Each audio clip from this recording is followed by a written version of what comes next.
अस्सलाम वालेकुम। Mohammad Iqbal Khan, advocate from Iqbal international law services. आज का हमारा जो लीगल लेक्चर है वो है reasons of child custody losing, कि कोई भी पार्टी चाइल्ड कस्टडी क्यों लूज कर जाती है। देखिए, जो फादर है एंड मदर है उनको इक्वली राइट होते हैं माइनर पर, बच्चे पर मिलने के, उसको कस्टडी रिटेन करने के।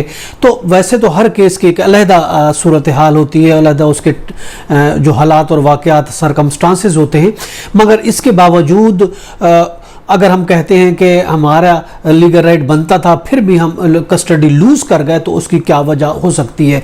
तो उसकी हम कुछ रीजंस बता रहे हैं कि किस तरीके से बच्चा लूज किया जा सकता है कस्टडी में।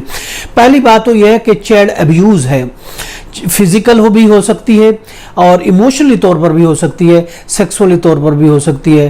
तो ये मुख्तलिफ किस्म हैं जिसकी वजह से अगर एब्यूज़ बच्चे को किया जाता है, चाहे वो फादर के पास था या मदर के पास था, अगर उनमें से कोई एक वजह हो जाती है कि बच्चा जो है चाइल्ड अब्यूज़ का शिकार हो गया, तो ये एक रीज़न भी हो सकती है जिसकी वजह से आप बच्चे की कस्टडी लूज कर सकते हैं।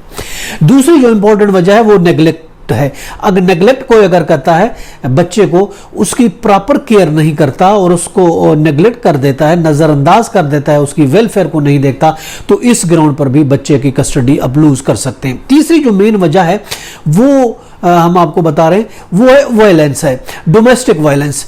घर में अगर वायलेंस, उसको मार पीट की जाती है, वायलेंस बच्चे के साथ किया जाता है, तो ये भी रीजन हो सकती है बच्चे को लूज करने की। और इसके अलावा वो है सेकंड मैरिज। सेकंड मैरिज भी एक रीजन हो सकती है बच्चे को लूज करने की। इस वजह से भी बच्चे को लूज किया जा सकता है। कोई भी पार्टी बच्चे को उसकी कस्टडी लूज कर देती है अगर ये वजह मौजूद हो कि उसने कोर्ट आर्डर को वायलेट किया है, कोर्ट ने आर्डर किया था कि बच्चे से आप मुलाकात कराएं मगर हम मुलाकात नहीं करते, या कोई और कोर्ट ने कोई आर्डर किया था उसको हम वायलेट करते हैं, तो इस बुनियाद पर भी बच्चे की कस्टडी जो है वो छीनी जा सकती है और अगर हमने केस फाइल किया है तो उस पर हम लूज कर सकते हैं। और इसके अलावा सेकंड मैरिज, ये भी एक बहुत इंपॉर्टेंट फैक्ट है। सेकंड मैरिज, खासकर अगर माँ सेकंड मैरिज कर लेती है और बच्ची है, कस्टडी की लड़की है, तो ऑफ कोर्स तो उस वजह से वो एक किसी अजनबी के साथ, किसी स्ट्रेंजर के साथ अगर वो शादी कर लेती है, तो इस बुनियाद पर भी वो चाइल्ड की कस्टडी लूज कर सकती है। और उसके अलावा और छठी रीज़न ये हो सकता है रिफ्यूज़ल टू, आप रिफ्यूज़ कर देते हैं जो आपका कंप्रोमाइज़ था, आप जो आपकी कॉपरेशन थी या जो आपका को पेरेंट था, उसको आप रिफ्यूज़ कर देते हैं। उसके जो फैक्टर्स हैं या कोर्ट ने ऑर्डर किया मीटिंग का, या जो उसके राइट्स हैं उसको आप रिफ्यूज़ कर देते हैं, तो इस बेस पर भी आप चाइल्ड कस्टडी लूज कर सकते हैं। और इसके अलावा पेरेंटल एलिनेशन है, ये एक मेन फैक्टर है कि इस बेस पर चाइल्ड कस्टडी भी आप लूज कर सकते हैं। ये बहुत गलत करते हैं। अगर किसी भी पेरेंट्स के पास बच्चा है तो अपनी जिद मिटाने के लिए, अपनी दुश्मनी खत्म करने के लिए, अपनी ईगो के लिए बच्चे का जहन खराब करते हैं और बच्चे को गलत एडवाइस करते हैं, बच्चे के जहन में दूसरे पेरेंट्स के बारे में गलत नजरिया रखने को कहते हैं। तो इस सूरत में भी आप पेरेंट एलिनेशन की सूरत में भी आप कस्टडी लूज कर सकते हैं। और इसके अलावा ड्रग एंड अल्कोहल एब्यूज़ और एडिक्शन की वजह से अगर ये तरीका अख्तियार करते हैं कि बच्चे को ड्रग्स वगैरह इस तरीके से भी आप ये यूज़ करते हैं, तो इस वजह से भी आप बच्चे की कस्टडी लूज कर सकते हैं।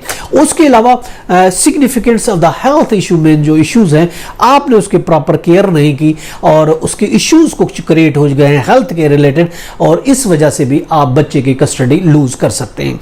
और इसके अलावा कैरेक्टरलेस, इनफेमस लाइफ आप गुजार रहे हैं, चाहे फादर है या मदर है, अगर वो कैरेक्टरलेस हो जाता है, वो गलत गैर अखलाकी जिंदगी गुजारता है, तो उस सूरत में भी आप बच्चे की कस्टडी लूज कर सकते हैं। और इसके अलावा एक वजह यह भी है lack of welfare of the child, बच्चे की जो वेलफेयर है उसको नहीं आप देखते, उसको लैक करते हैं, उसकी कम हो जाती है वेलफेयर, तो उस हिसाब से भी बच्चे की कस्टडी आप लूज कर सकते हैं। चाइल्ड अबडक्शन है, अगरचे इसके खिलाफ आप कोई क्रिमिनल केस फाइल नहीं कर सकते, मसलन बच्चा माँ के साथ, अब बाप जबरदस्ती उठा के ले गया, बच्चा बाप के साथ, माँ जबरदस्ती उठा, यानी जबरदस्ती आप अडॉप्ट करके ले जाना, जबरदस्ती बच्चे को लेके जाना, तो ये भी वजह बन सकती है इसके अलावा जो एक और वजह है जिसकी वजह से आप चाइल्ड कस्टडी जो है वो लूज कर सकते हैं, वो सीरियस नेग्लिजेंसी है। देखिए सीरियस नेग्लिजेंसी में क्या चीजें आती है। सीरियस नेग्लिजेंसी में ये आती है कि शेल्टर नहीं आप बच्चे को देते, और इसके अलावा बच्चे को आप क्लीन नहीं रखते, उसकी सफाई सुथराई का ख्याल नहीं रखते, और इसके अलावा बच्चे को आप दूर रखते हैं अपने दूसरे पेरेंट से मिलने के लिए, आप सही तरीके से बच्चे की सुपरविजन नहीं कर सकते, तो ये एक सीरियस एलिगेशन है जिसकी बेस पर भी बच्चे की कस्टडी आप लूज कर सकते हैं। तो ये बहुत से फैक्टर्स हैं। मेन फैक्टर जो हमने आपको बताया कि इनमें से कोई फैक्टर, एक या एक से ज्यादा इन फैक्टर की रोशनी में आप बच्चे की कस्टडी लूज कर सकते हैं। ये रीजन थी। ये था हमारा आज का लीगल लेक्चर। इसके साथ इजाजत देकर फिर मिलेंगे। Have a nice day. Allah Hafiz.